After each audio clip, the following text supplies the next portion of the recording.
Muchachos, el tratamiento general inmediato de las quemaduras. Recuerden ustedes que en la anterior clase lo que hemos hecho es aprender a valorar las quemaduras. Es decir, les he enseñado que hay 5 aspectos para poder valorar la lesión del quemado y con ello diagnosticar y a través de ello hacer el tratamiento que hoy tenemos que ver. Esos 5 aspectos, les dije, muchachos, se referían a la ubicación de la lesión, es decir, la localización, la extensión de la lesión, la profundidad, la etiología y la edad del paciente. A través de 5 aspectos evaluativos tenemos el diagnóstico y a través de ese diagnóstico podemos empezar el tratamiento general inmediato. Ahora bien, ¿qué es el tratamiento general inmediato? Existen 2 tipos de tratamientos para el manejo integral, global de un paciente quemado. Uno es el que ahora vamos a ver, el tratamiento general inmediato, que se refiere a lo que ustedes, médicos generales, tienen que hacer con su paciente quemado. ¿Qué hago con un paciente quemado? Ahora lo vamos a ver. Y otro tratamiento es el de recuperación o de restauración de las quemaduras, que eso ya es inherente a la especialidad. Injertos, manejo de cicatrices, eso ya no es competencia del médico general. Entonces, lo que ahora tenemos que ver es qué hacemos con un paciente que ha tenido quemaduras. Y a eso se refiere el tratamiento general inmediato. Aquí les defino lo que es el tratamiento general inmediato y les digo que son un conjunto de normas terapéuticas establecidas y tendentes a asistir al paciente con quemaduras. Estas normas han sido previamente y ordenadamente establecidas y se deben aplicar con prioridad antes de remitir a ese paciente quemado a un centro de tercer nivel para su manejo integral. En otras palabras, este es, muchachos, el protocolo que usamos en Bolivia sobre el manejo de las quemaduras. Esto es lo que tú, en el campo, en una postsanitaria, en un hospital de segundo nivel, podrías manejar, podrías hacer. Si tú estás haciendo tus rotaciones en el campo, como lo van a hacer cuando sean internos, o estás haciendo el internado en el Santa Bárbara, por ejemplo, y te llega un paciente quemado, antes de internarlo a una sala, esto tienes que hacer. Y vamos a ver ese protocolo y esas normas. Lo primero es una escueta historia clínica que se las han enseñado ya en la cátedra de semiología.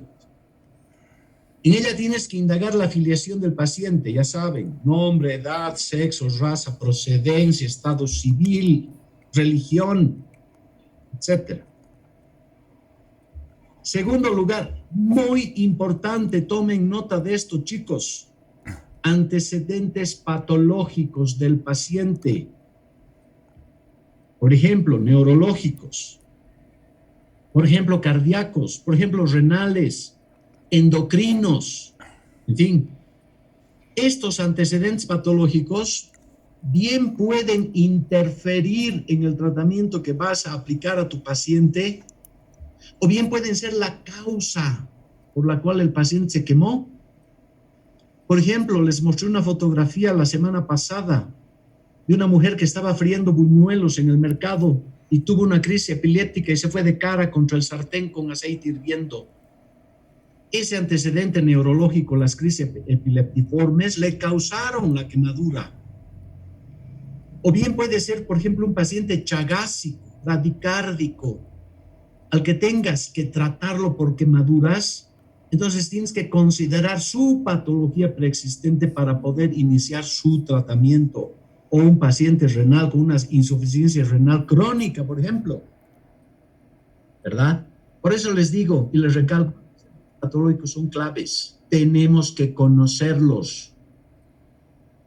Luego habrá que preguntar los hábitos del paciente. ¿Qué son los hábitos? Bien lo saben, mejor que yo. Es decir, si es alcohólico, si consume algún medicamento frecuentemente, si es un drogadicto, ¿verdad? Entonces también los hábitos de tu paciente van a interferir o pueden llegar a interferir en tu tratamiento. Y finalmente, conocer muy bien los antecedentes de su enfermedad actual. ¿Qué le ha pasado? ¿Por qué está quemado? No te olvides que en nuestro medio hay muchas veces que las quemaduras no son accidentales, son provocadas. A un chiquillo lo encuentran robando una garrafa y ¿qué hacen? Lo pegan y lo queman. Entonces, tenemos que conocer las circunstancias que ese paciente ha tenido que sufrir para que tenga quemaduras. Bueno, si tenemos esos datos perfectamente establecidos y los conocemos y están anotados en nuestro breve historial clínico, empieza el tratamiento general inmediato. Y aquí están los 11 pasos que les estoy mostrando en esta placa. Y fíjense, a la izquierda hay 6 pasos y a la derecha hay 5. Los de la izquierda, los 6 pasos, no puedes dejar de hacer frente a un paciente quemado. Ya mismo tienes que hacer. Los otros, como vamos a ver, podemos diferirlos, podemos hacerlos después. Entonces, el primer paso es la valoración, algo ya vimos la semana anterior.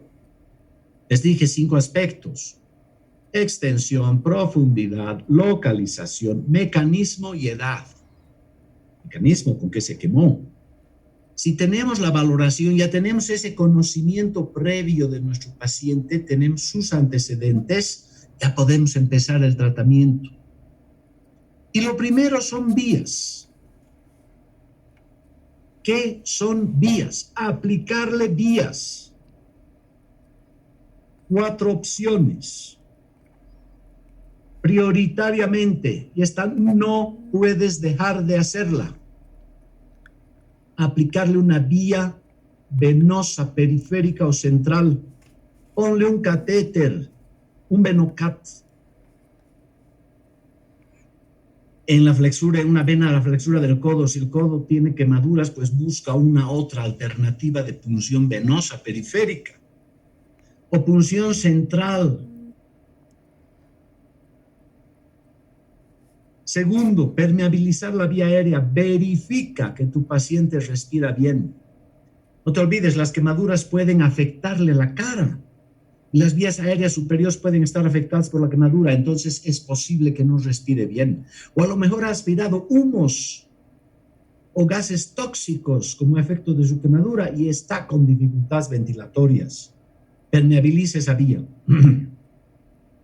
Tercero, sonda vesical. Aplícale una sonda vesical si es necesario. Por lo general, en los servicios de emergencia, quemaduras que van más allá del 5-8% de extensión, se les pone una sonda vesical. Y veremos cómo la sonda vesical nos va a ayudar demasiado en la evaluación diaria de tu paciente sobre la micción, la eliminación de orina. Esa cuantificación de la micción de orina que vas a tener diariamente controlada te va a permitir conocer si lo estás hidratando bien. Entonces es fundamental la sonda. Y finalmente una sonda nasogástrica que te puede permitir 2 cosas. 1, alimentarlo. Y 2, prevenir las náuseas y los vómitos. No nos interesa que el paciente vomite. Hay que evitar los vómitos. ¿Por qué razón? Porque los vómitos te van a llevar a un círculo vicioso. Sigue perdiendo líquidos a través de los vómitos. ¿Qué pierdes en los vómitos? Agua y electrolitos. Pues eso tienes que evitar. Aquí en esta placa les muestro este esquema, este diagrama de las 4 vías a aplicar. La más importante, la periférica venosa, que bien puede ser central en el cuello. Segundo lugar, verificar la vía aérea, les dije. Incluso intubar o traqueotomía si es necesario. Tercer lugar, la sonda nasogástrica, opcional, pero puedes emplearla. cuarto lugar, la vía urinaria, una sonda especial que te ha de permitir la cuantificación de su diuresis diaria u horaria incluso. Y eso te ayuda en la reposición de líquidos, como vamos a ver a continuación. Segundo paso del tratamiento general inmediato. Analgesia o anestesia. La quemadura duele. Sobre todo si es superficial, si es intermedia, duele. Entonces, dale analgesia. Vale decir, no le des un paracetamol, ¿no es verdad? Tienes que usar derivados opiáceos, analgésicos mayores, ¿verdad? O incluso la morfina. Clonixinato de lisina, por ejemplo, el tramadol es otra opción. Entonces, aplica analgésicos. Pero también vas a necesitar a lo mejor usar sedantes o tranquilizantes. No se olviden que la quemadura es una de las agresiones más grandes que el ser humano puede sufrir. Es terrible. Entonces ese paciente está ansioso, está intranquilo, tienes que sedarlo. ¿Por dónde lo vas a sedar? Por las vías que has colocado, la vía venosa periférica o central. Por ahí vas a aplicar tus tratamientos, tu medicación. Vas a necesitar hacer eso. Y a lo mejor también si estás en un centro de mayor complejidad, en un servicio de emergencias como los de los hospitales de Sucre, por ejemplo, Jaime Mendoza, La Caja, el Lajastambo o el Santa Bárbara, anestesia general. ¿Por qué anestesia general en paciente? Ya no más. Porque el siguiente paso es la curación. Entonces, en la curación, y esto no puedes dejar de hacer en un paciente que se ha quemado. No lo mandes a un centro de mayor complejidad, no lo derives si no lo has curado. ¿Qué es la curación? Es la limpieza de sus lesiones. Puedes usar agua y jabón, no importa. O cualquier antiséptico, la clorexidina, por ejemplo, el gluconato de clorexidina, el sablón, o soluciones de DG6. Y si no las tienes, agua y jabón. Abre las flictenas, las ampollas. Ese mito de que no se deben romper las ampollas es un tema mentira. Ábrelas. ¿Por qué? Porque la ampolla contiene proteínas. Y esas proteínas son caldos de cultivo para su infección. Y la infección es terrible. Entonces, limpia. Y muchas veces, y esto ocurre en nuestro medio, estos pobres pacientes quemados vienen pues con un menjunje sobre sus heridas, porque viene un vecino y le echa aceites, otro le pone lechugas, otro le pone hasta pasta de dientes, dentífrico. Son agentes contaminantes de las heridas. Entonces no puedes dejarlo así, tienes que lavarlo, tienes que limpiarlo. Y para eso vas a necesitar a lo mejor anestesia. Y si no la tienes, sedación. Y luego de la limpieza y del recorte y cepillado y lo que fuera de las flictenas, cubre sus lesiones. Cúbrelas. ¿Por qué cubrir? Para evitar el contacto con el medio ambiente, porque le va a doler. Entonces la cobertura, los vendajes van a impedir ese contacto con el aire frío que le causa dolor y contaminación.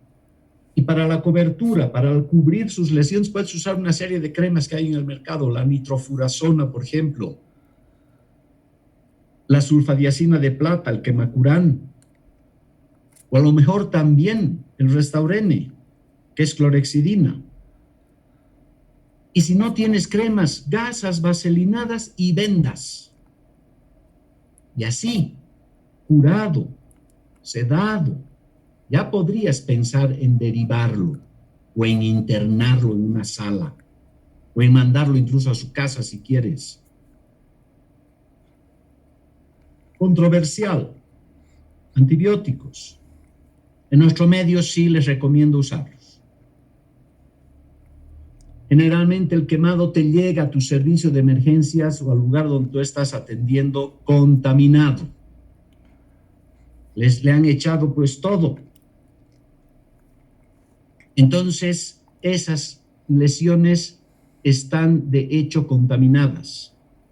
Por eso tienes que usar antibióticos. Otros propenden a no dar antibióticos hasta el más o menos cuarto o quinto día de evolución, siempre y cuando las lesiones estén limpias. Pero por lo general no vienen limpios. Y más aún si a tu paciente lo vas a derivar por carretera 100 kilómetros a un centro de mayor complejidad. Entonces dale antibióticos de entrada. Prevén las quemaduras. ¿Qué antibióticos? La vieja penicilina sódica sigue siendo de utilidad, que te va a cubrir todos los gérmenes gram positivos. Pero también puedes utilizar una combinación de ellos, los aminoglucósidos, por ejemplo, la gentamicina. Pero cuidado, la genta tiene una contraindicación, es nefrotóxica. Y si tu paciente tiene un antecedente renal, vean ustedes la importancia de saber eso, ¿no es verdad? O si está embarazada, a lo mejor la mujer quemada. Cuidado. Por eso antecedentes es fundamental, que ya les dije antes. Entonces, hagamos nomás cobertura antibiótica en un paciente con quemaduras. Lo más importante, y aquí les pido atención. La anterior semana les di una definición de lo que era una quemadura. Y les decía en esa definición que si tú tomas contacto con esos agentes físicos, químicos o térmicos, se te destruye ¿qué? La piel. La quemadura implica destrucción de piel, secundariamente de otros tejidos. La piel, eso se daña en un quemado. ¿Qué es la piel? Un órgano de protección. Aísla nuestro medio interno del medio externo. Esos 3 niveles de líquidos que tenemos en nuestro medio interno, que Claude Bernard en fisiología los describió: intracelular, intersticial e intravascular. Si has perdido tu piel, los líquidos de esos 3 medios empiezan a evaporarse. Y junto con él, un montón de electrolitos. Entonces, ¿qué debes hacer? Reponer esas pérdidas. Y ya no más. Para eso existen muchas fórmulas de reposición. Aprendan esta, Parkland. Es la que está en los protocolos. La más fácil de manejar, la más útil, más rápida en su manejo. Parkland es el nombre de un hospital en Texas, en Estados Unidos. En los años 50, en ese hospital, un grupo de médicos pidió esta fórmula, la diseñó. Se hicieron aquellos señores en esa época 3 preguntas. ¿Cuánto de líquidos le damos a este quemado? ¿Qué cantidad? ¿Cómo se los administramos? ¿Y qué líquidos le vamos a dar? Entonces, si tú te respondes a estas 3 preguntas, vas a aplicar bien la fórmula de Parkland. Veamos. ¿Cuánto de líquidos le damos? ¿Qué cantidad de líquidos vamos a meterle a un paciente que se ha quemado? Y para eso diseñaron esto. La superficie corporal quemada del paciente. Eso que habíamos medido en la extensión, ¿se acuerdan? Con la regla de los 9, con la regla del 1% la mano. Esa superficie corporal quemada la multiplicas por el peso corporal del paciente. Y todo por una constante 4. Esa multiplicación, esa regla aritmética multiplicativa te va a arrojar un resultado que dice como unidad ml por día, centímetros cúbicos en 24 horas. Es la cantidad de líquidos que tienes que ponerle a ese paciente en un día. Hagamos un ejemplo. Un paciente que se ha quemado en el 20% de su superficie corporal,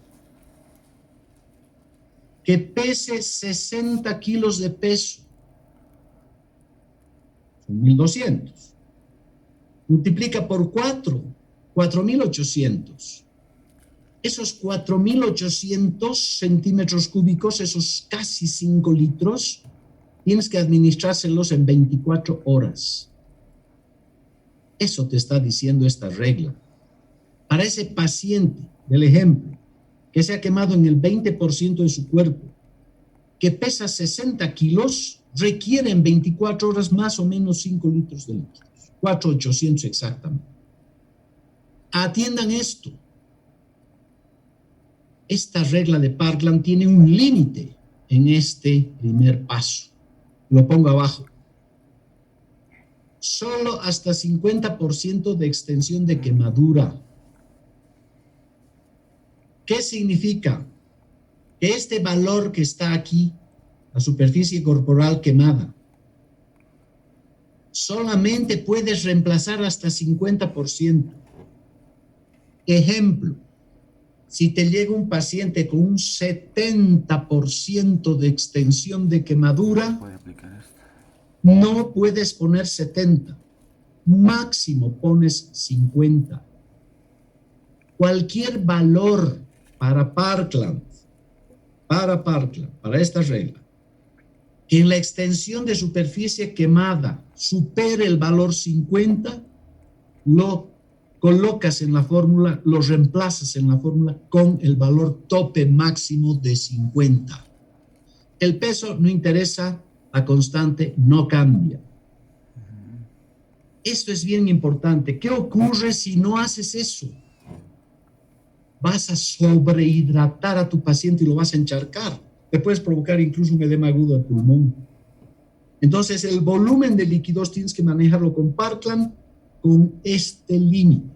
Nunca se olvide.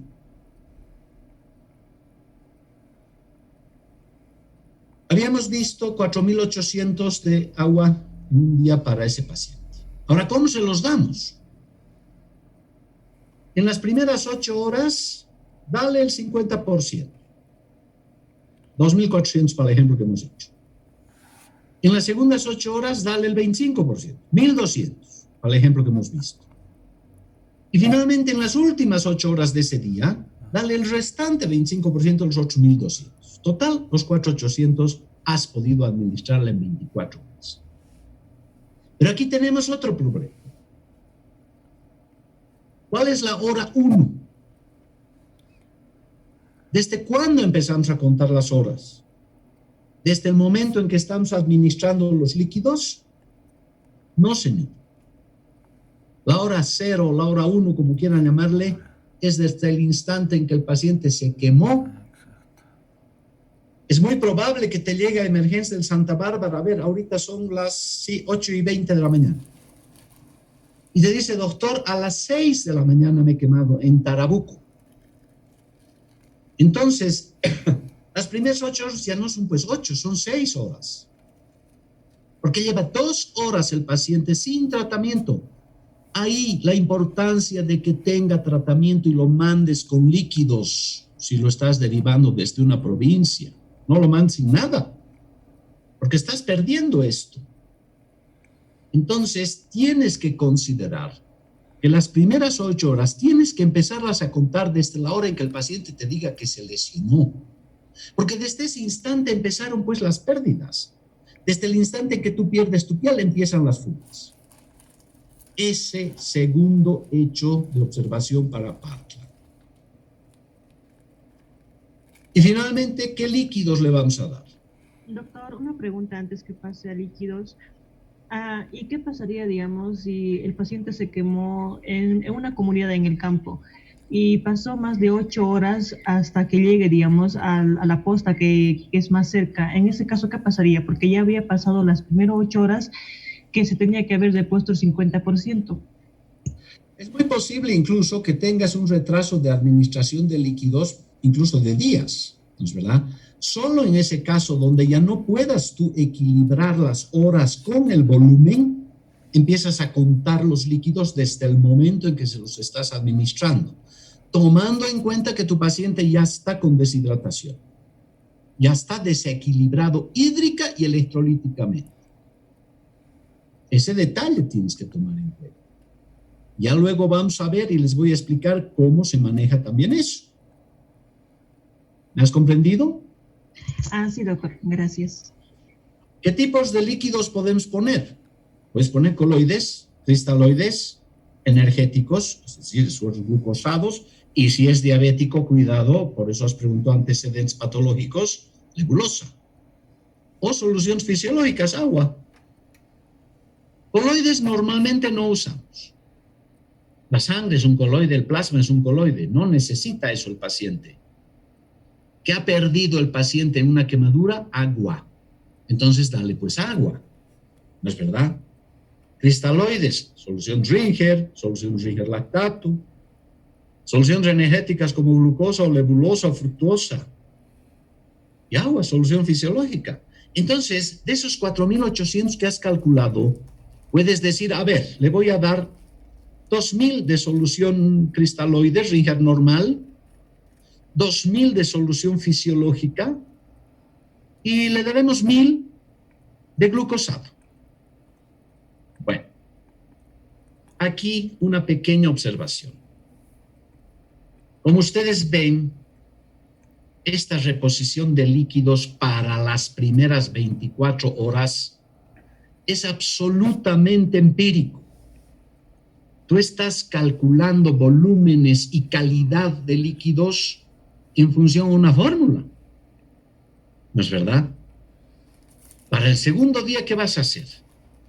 Obviamente, seguramente vas a tener que emplear la misma fórmula que el primer día. Lo mismo. Pero ya tendrás una sonda vesical colocada. Entonces podrás medir el volumen de la diuresis de tu paciente en ese primer día. Y si tu volumen es menor a lo normal, 50 ml por hora de diuresis, querrá decir que estás poniendo menos agua de la que requieres. Entonces tendrás que recalcular y reformular tu diseño. Y también al segundo día ya tendrás a lo mejor pues resultados laboratoriales. Y verás cómo están los gases en sangre, verás cómo están los electrolitos. Y en función a eso también podrás hacer la reposición. Cambiarás qué líquidos darle. Si le falta sodio, si le falta potasio, entonces disminuye la glucosa, disminuye el fisiológico y aumentarle, por ejemplo, el Ringer. ¿No es verdad? Entonces, ya los siguientes días ya estás actuando en base a volúmenes de diuresis y en base a resultados del labor. Pero el primer día, la forma. No hay otra solución. Siguiente paso, vacuna antitetánica. Y esto sí tienes que ponerle. Cualquier lesión que implique solución de continuidad en tu piel, quemadura, herida, escoriación, lo que fuese, dale vacuna. En Sucre tenemos, en el país tenemos tétanos. Tengan cuidado. Yo aquí les muestro lo que uso. Hay un protocolo distinto que es el de CEDES, de Chuquisaca. 5 dosis, muy complicado. Manejemos esta, o aprendamos esta, conozcamos esta. La Casa Berna de Suiza te indica, aplica la vacuna antitetánica, no toxoide. El toxoide es para el tratamiento del tétanos, la vacuna. La primera dosis en el momento o a lo mejor horas después del accidente. La segunda dosis, 6 semanas después de la primera. Y la tercera dosis, 6 meses después de la primera. Total, estás dando cobertura entre 7 y 10 años. Solamente no pongas vacuna si es que el paciente te certifica que está vacunado. Protección gástrica, tienes que hacerla. El estrés es terrible de un paciente quemado y eso te produce hipersecreción de jugo gástrico, de ácido clorhídrico, lesión de la mucosa gástrica, las llamadas úlceras de Curling. Una de las grandes complicaciones del quemado. Protege su mucosa. Tienes ranitidina, omeprazol, ¿no es cierto? O puedes también utilizar, si quieres, leche fría, antiácidos, algún medio, ahí tienen las dosis, saben por farmacología mejor que yo. Dieta.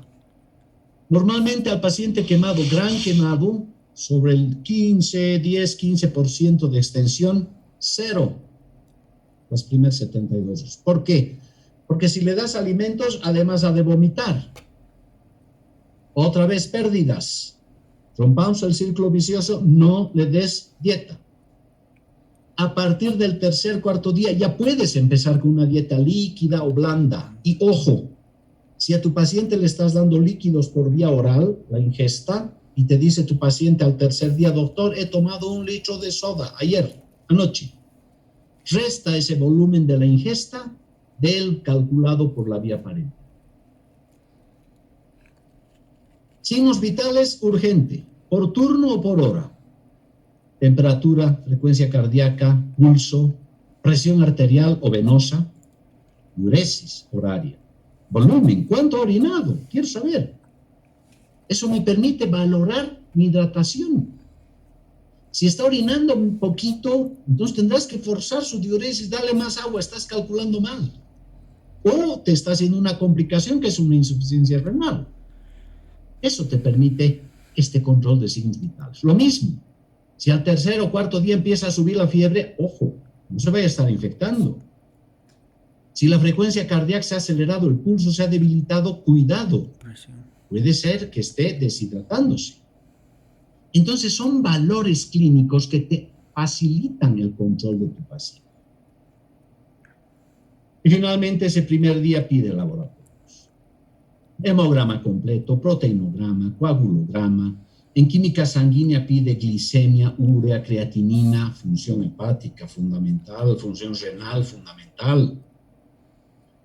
Pide electrolitos en sangre, sodio, potasio, calcio, un examen de orina completo. Son valores que te van a permitir a ti hacer los cálculos y saber cómo está evolucionando tu paciente. Les vuelvo a mostrar esta placa. Nunca se olvide. Los 6 pasos de la izquierda tienes que hacerlos.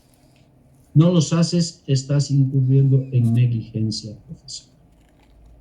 Estás incumpliendo tu trabajo. Los 5 pasos de la derecha, la vacuna, la protección, la dieta, los laboratorios, los signos vitales, puedes obviar. Haces los 6 de aquí y me lo mandas al hospital de Sucre, le has salvado la vida a tu paciente. ¿Por qué hacemos todo esto, chicos? Porque quiero evitar esto. Este chiquito, este niñito que ustedes ven aquí es producto de un mal manejo, no puede tener esas retracciones, esas cicatrices. No puedes tener una mano, ¿no es cierto?, así. No funciona una mano con esas lesiones. Este niño es un pobre niño. Entonces manejemos bien al quemado para que no tengamos problema. Queremos tener un niño sano, un niño feliz como el de la foto. Entonces, esto es lo que hoy quería darles, muchachos. Y seguramente ya las prácticas empiezan la próxima semana. A lo mejor el monitor con los que ustedes van a pasar, que es el doctor Telles, me parece, van a ver quemaduras. Él les va a explicar también esto.